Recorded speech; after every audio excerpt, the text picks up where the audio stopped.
Aljo back here. It's finally fight week. We are back here. Other side. Yep, other side, sorry. Here in Boston, a lot has happened between the win over Henry Cejudo to now in a super short amount of time. What does this fight week feel like compared to others during this title reign, and how would you describe the last 3 months? The last 3 months have been pretty good to me. Been relatively quick. Just trying to get the body as healthy as I possibly could so I can make this event happen for the fans. And I'm super excited about the opportunity, man. It's a great eyeball event. It's going to be a lot of eyes watching this one. Dana did a great job of stacking the card. And I know Boston hasn't had a pay-per-view event like this in a very, very long time, so I'm excited to be headlining for a second time in a row. It's all about opportunities, man. So I'm excited about it, and I can't wait to go out there and put on a show. You're obviously very motivated for this fight. I'm getting some similar vibes to the rematch with Petr Yan. I'm sure it's not exactly the same, but how does this one compare to that fight? And do you feel like there's a bigger chip on your shoulder for this one? No, I mean, all these challenges they're relatively the same. It's just different puzzles, different pieces, having to game plan the right way, making sure you bring in the right training partners and whatnot. Those are literally the main things, the main formula for a successful training camp. So I think we did a relatively great job with that. I think I'm in a really good headspace. And this guy's going to need lightning to strike to beat me on Saturday night. Sean may not like you, and I'm sure the feeling is mutual, but he does respect what you have accomplished in this sport. He says you're the greatest bantamweight of all time. He said that multiple times. What have you made of his resume to this point and what he has accomplished thus far? I mean, his resume is it's okay. He did what he was supposed to do with the talent that was put in front of him, the same thing I have done over the years. The difference is that the caliber of opponents and opposition that I face is night and day. I don't think there's anyone in the UFC other than Petr Yan that he's beaten that's still in the UFC. And you can't say the same for my resume and the opponents that I face over the years.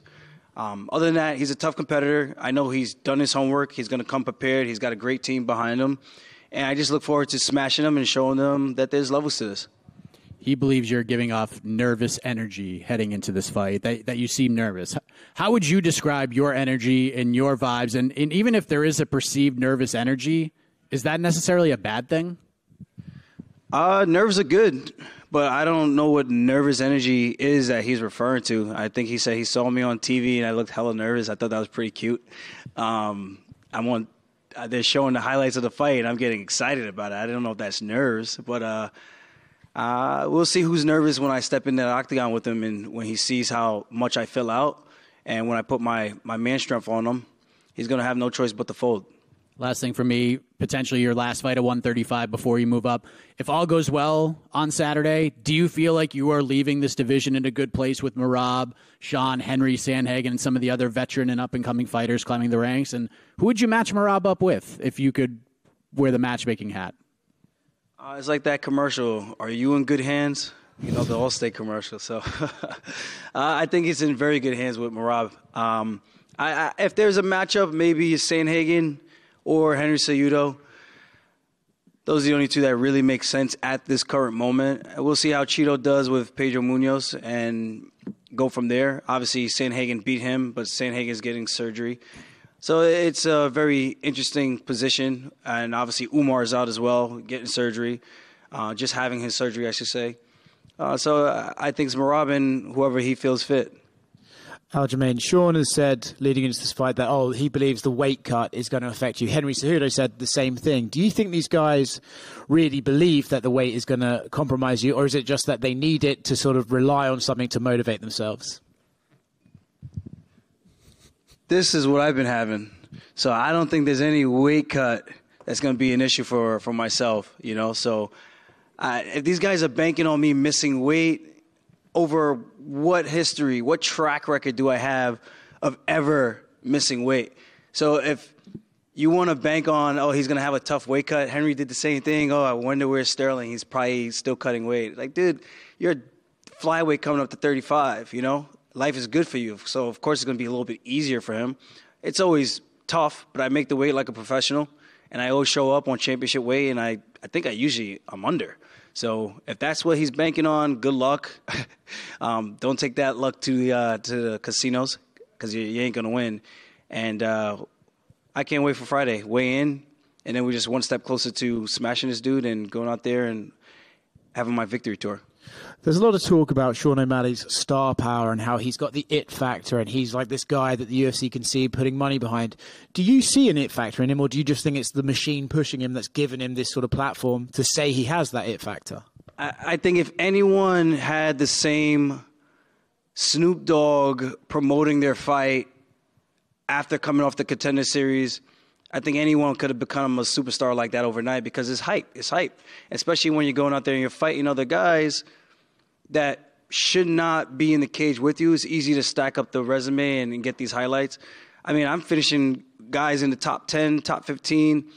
There's a significant difference in doing that against caliber opponents versus guys who just aren't in the show anymore. There's a reason why they're not in the show anymore. I'm not saying that they can't get back, but I'm just calling the facts how it is. The it factor, I don't know what it is. I don't get it. I mean, he has a flashy style in the sense of he gets knockouts, but the guys he's knocking out, I mean, for the casual fan, that's cool. But for the hardcore fans who actually tune in and watch the sport, I think they're smart enough to understand what's what, and you can kind of pick and choose. Like, yeah, he's had an easier path, and he's made it. He did what he was supposed to do with the competition that was put in front of him. But let's not make any mistakes about it. Like, you put that against a lot of these other guys, and they're going to do the same thing. They're going to highlight them. Petr Yan is going to highlight them. Corey Sandhagen is going to highlight them. Song Yadong is going to highlight them. Merab's going to highlight them. I'm going to highlight them. So what are we talking about? So give me those opportunities. My third UFC fight, I fought a ranked opponent who was ranked 6th in the world. I have not gone back since. So I think that speaks volumes in itself. And that's what gives me the confidence coming into Saturday night at UFC 292. And I can't wait to go out there and just smash the teacher's pet hype machine and go on with my day. And then I could start to really promote my Funk Harbor. And I got a bottle for Dana, too. So it's gonna be a good time in Boston. Just a bottle for Dana, or? Yeah, it's a limited edition rum. We only got 4,000 bottles, so there's only so much I can hand out for free in the very beginning. But we'll get the ball rolling a little bit more, and I'm excited to share this with the world. This opportunity coming out here to fight Sean in Boston is another opportunity for me to build things outside of the fighting because obviously, like you guys heard me say, fighting doesn't last forever. I'm still undecided what exactly I'm going to do when I do retire, but I want to make sure I enjoy this moment while I can and take as many of these opportunities while I can and be as active as I can. And being back here 3 months later, what other champion is doing that, you know? So I'm just looking to go out there and put on a show, man. I want to make sure the fans get their money's worth on Saturday night. Aljo, over here to your left. I saw a recent interview with Sean where he said, it was about a week ago, he said that there's going to be a big mental part of the game. And he goes, you're not ready for the mental war. What's your response to that? Petr Yan for 1 year. I think that was pretty mental warfare right there. So, and it wasn't just the fans; it was himself also talking some shit. So, if that's not mental warfare, then I don't know what is. I look forward to the games. He was quiet this entire build up to this fight. The only time he made some noise is when he came in the octagon with me, and I showed him who was the boss that night, and I'm gonna show him who's the boss on Saturday night, August 19th. We'll see what mental warfare, man. I got my mantra, man. Too tough, too strong, too quick, and I can't be broken. So if none of these guys were able to break me over the years, I don't know what in the world makes Sean O'Malley thinks he has something that he can say that would be witty enough, clever enough, or that can knife through my mental mindset. Hey, whatever makes him sleep at night, man. That's what's going to make him feel comfortable making that walk. He's going to get a reality check as soon as that cage door locks. It's as simple as that. And the clock is ticking. So I saw him in an even more recent interview where he kind of took a different side, and he talked about, him being a striker, you're known for your grappling, and he basically admitted if it stays on the feet, he wins, almost admitting that if you take him down, he loses. His coach kind of said something similar. What's your response to that? It's weird. It's weird, man. I don't take anything that they say I take it with a grain of salt, man. At the end of the day, I know he can grapple. I'm not saying he's completely awful, but I think we all know that there's levels to grappling. I've shown that in the past. I've defeated his grappling coach and outpositioned him and took him down multiple times. 2-time ADCC world champion. What the hell is Sean O'Malley going to do? What, he submitted Takanori Gomi and everyone's like, oh. Dude, come on, man. Come on. There's levels to this. I'm still grappling with bigger dudes. I'm having my way with them still, and I'm cutting weight, you know? So if he thinks I can't strike, a lot of other opposition thought the same thing, and I think I did a pretty good job of outstriking them. And I think the stats speak for themselves. So it's up to me to just go out there and just do what I do best, bring the funk, and leave this guy face down, ass up. But one thing about you that, you know, the people who don't like you or don't give you a lot of credit, they'll say, you know, won the champions by disqualification. Oh, they love me, man. They love me. Then split decision. Then hurt TJ Dillashaw. Then another split decision. Do you think if you dominate Sean that those people will finally give you your just due, or do you think they'll come up with some other excuse and not really give you your credit? They're going to say O'Malley wasn't credible enough. He shouldn't have been in there in the first place. When I fought Cejudo, if he wins, Cejudo's back. He's so great. But if he loses, he was gone for 3 years. The guy's been training. He's been coaching the world champions, the who's of the divisions. And then with TJ, I fought with a torn labrum multiple times, 7 professional fights. I've won every single one of them. You can't use that crutch when you want to. I knocked out Cody Garbrandt with the bum shoulder. Yeah, I could knock out Aljamain Sterling too. It's a different matchup, dude. I kicked the shit out of his arm, and I think that's what probably dislocated his shoulder to begin with, and then I took him down, and that was the fight. You come in, and I can only fight who the UFC puts in front of me. It's not my fault you want to come in thinking that you can beat me with a bum shoulder. That's on you. That's not on me. And it's not my fault the judges gave that a split decision with myself and Petr Yan. I think the first round, I outstruck him by 7 strikes. I landed a big elbow in his head. He stumbled backwards. I landed the most significant strike in that first round. I should have 10-8'd him in round 2. And round 3 was up for a debate for a 10-8 as well. Round 4, I should have taken his ass down and not try to get style points. And I tried to jump on his back and ride him like a pony. Pause. And I fell off the top, and he was able to get back into the fight. But what did he honestly do? I won those fights. You can make whatever. The judges said this. Cry all you want, man. I love the tears, and I'm going to be laughing all the way to the bank. So line them up. I'm going to keep knocking them down and do what winners do, and that's win. My last question. You've been in main events. You've defended your title. You've gone 25 minutes. All things that Sean hasn't done. How much of an advantage is that? I think it's a big advantage. I think the biggest advantage coming into this is the level of competition I faced to date. Like I said, Sean's got some serious skills. He's got good feints. He's long. He's rangy. I think he's going to be the first opponent that actually has a longer reach than me. I'm 71. I think he's 72. You know, I've acknowledged all these things. He's got good front kicks. He does good spins. I hope he does spin so I could take his back. So he does a lot of good things really, really well. And it's a dangerous test. But at the end of the day, I think my competition is going to show. My fight IQ is going to show. And we'll see where he's really at. This could be an opportunity for him to solidify himself and shock the world. And this is another opportunity for me. So for the UFC, it's a win-win. They get a huge star in Sean O'Malley. I win. I think you get the eyeballs that Sean O'Malley brings. And I think it just welcomes the entire world now to the Funk Master era. And I think that's what it's all about. Finish this guy. Do it in style points. Call out Alexander Volkanovski. Go up there. Chase more history. And that's what it's all about. I mean, I feel sorry for the people out there who never want to challenge themselves or do great things. I think that's the beautiful thing about this sport and the UFC giving us this opportunity. We can carve out our path and our future, and I think I've been doing a hell of a job doing that, and I look forward to bringing in more good times. Aljamain, we're here. One of the concerns that you had when this fight got announced, it wasn't that you didn't want to fight O'Malley, you didn't want to fight in Boston, but that August 19th date, since you've been very active. And you didn't really know how your body was going to hold up and if it was going to be fit for that date. Now that the date is just a few days away, can you talk about your health and your body and how this quick turnaround was for you?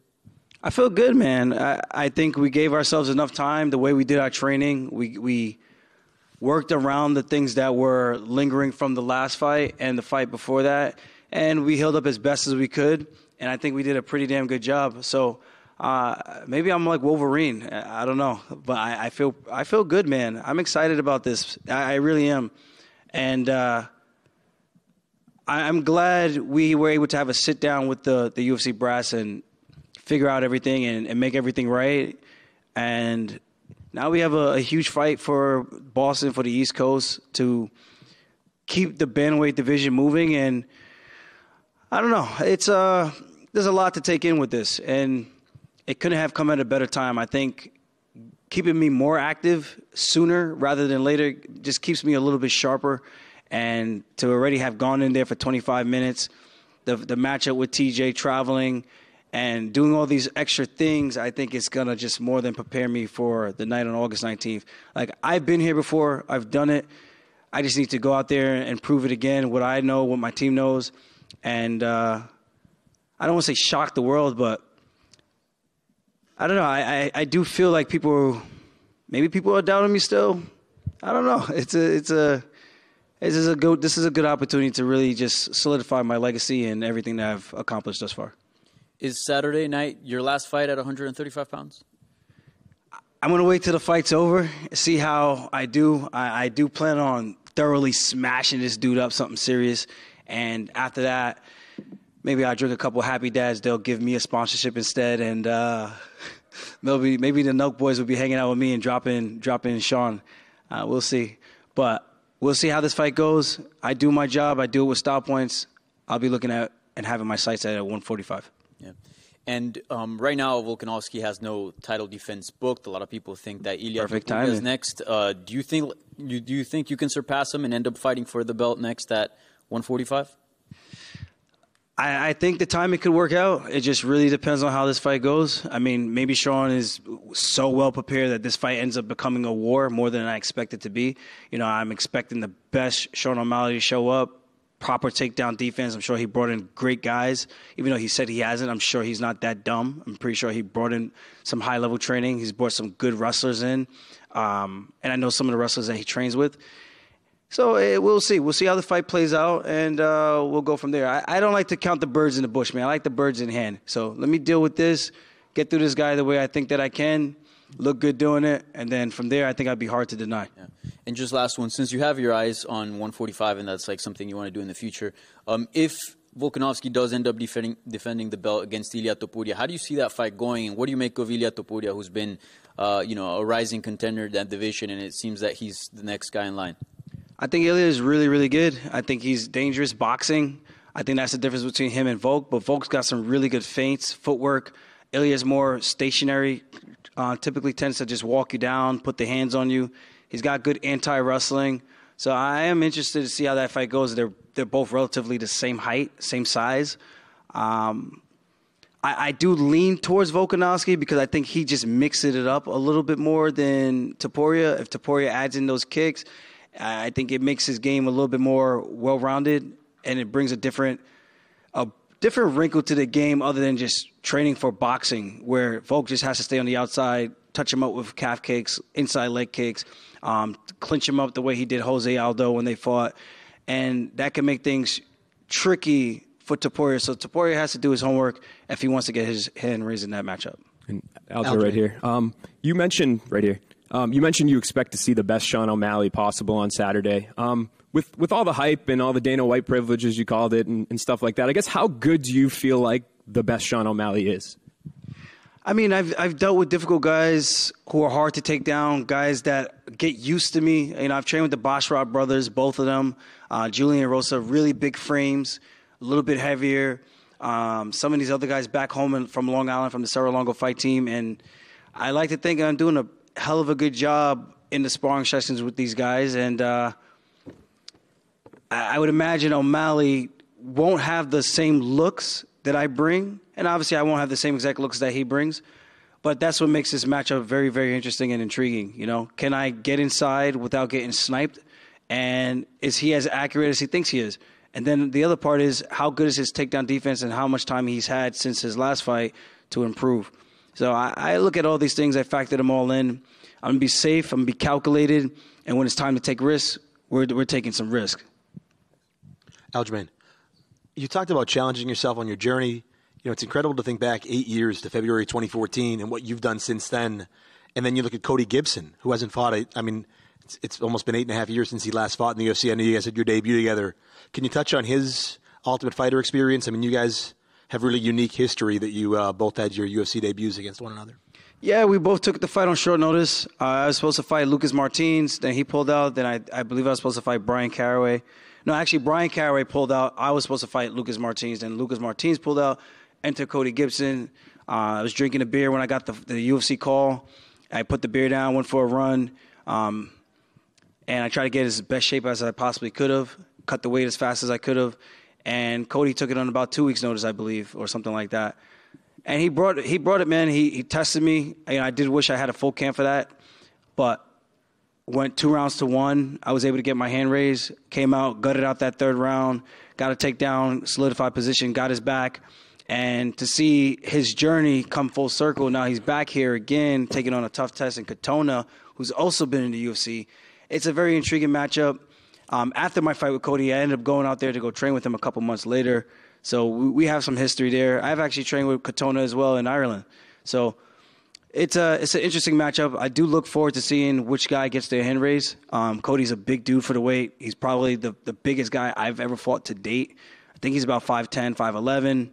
And, yeah, man, and he can wrestle. That's the thing about him that makes him tricky. So it's kind of like I've had that experience with these guys. The difference is I'm looking at Sean, and it's like Cody with Sean-level striking and accuracy, but without the grappling. So I'm excited for all these guys, man. I'm a student of the game. I'm a fan of the sport. I literally watch every single card, every single fight, and I try to learn from people as much as I can and try to add stuff to my game as best as I can as well. Thank you. Ed, one last question. I don't know if you're a Rocky fan. I see you a little bit as Rocky, a little bit of Apollo. There's the great scene at the end of Rocky 3 where they train together and they, behind closed doors, have that moment, ring the bell, ding, ding. You and Merab ever have one of those moments? We have a lot of those moments. Man, if you guys were able to watch the training sessions, man, we go through some battles. It's always fun having him for a training partner to push me and to get me ready for my fights, and it's always fun to help him get him ready for his fights. Iron sharpens iron, man, and now we got another guy in the UFC at 135 in Pampos. We call him Pampino. He just got a big knockout in 1 minute of the Dana White Contender Series yesterday. So, man, everything's looking good, man. I think that the formula's been working for us. The sky's the limit. And, yeah, maybe we'll have a Rocky moment in this fight with Sean. We'll see. I do think this is going to be a potential fight of the night candidate, but it's my job to go out there and make it look as easy as possible. My last one, I promise, about Merab, too. It's such an intense moment, and he's such an intense guy and hard worker, and you have that moment with O'Malley at the end of 288, and then you watch the film back and you see Merab in the jacket, Sean's jacket.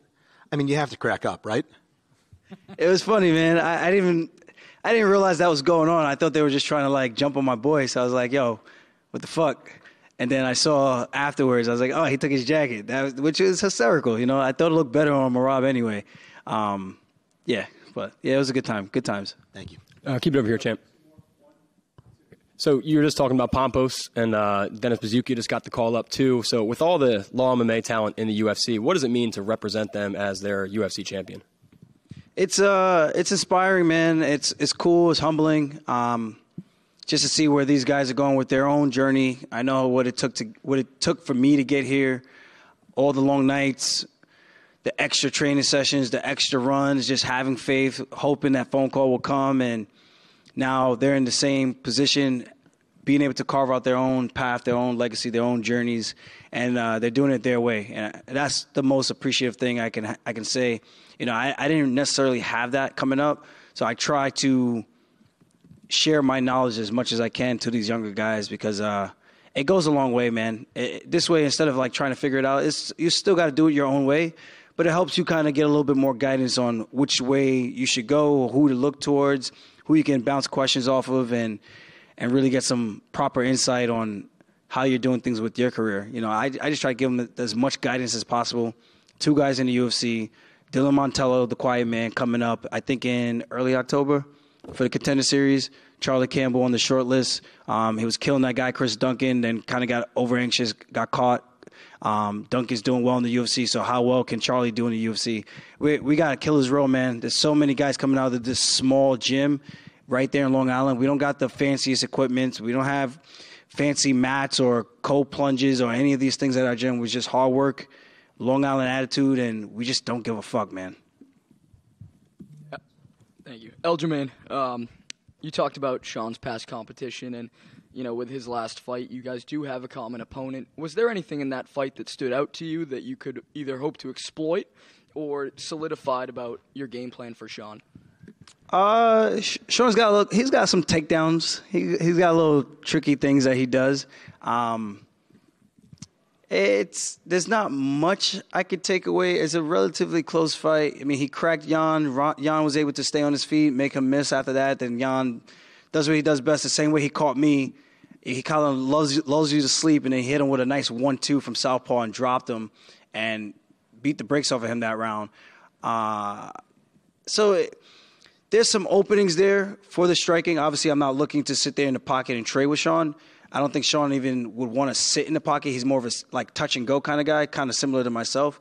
So there's some things that I see that he does well, some things that I do very similar to him, and it's how can I exploit that? If I were him, what am I thinking that someone's looking to do to me?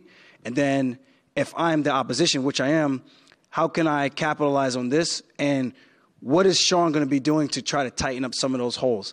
And that's the best way I can approach the game. So I think it was a good fight. He showed a little grit in that one.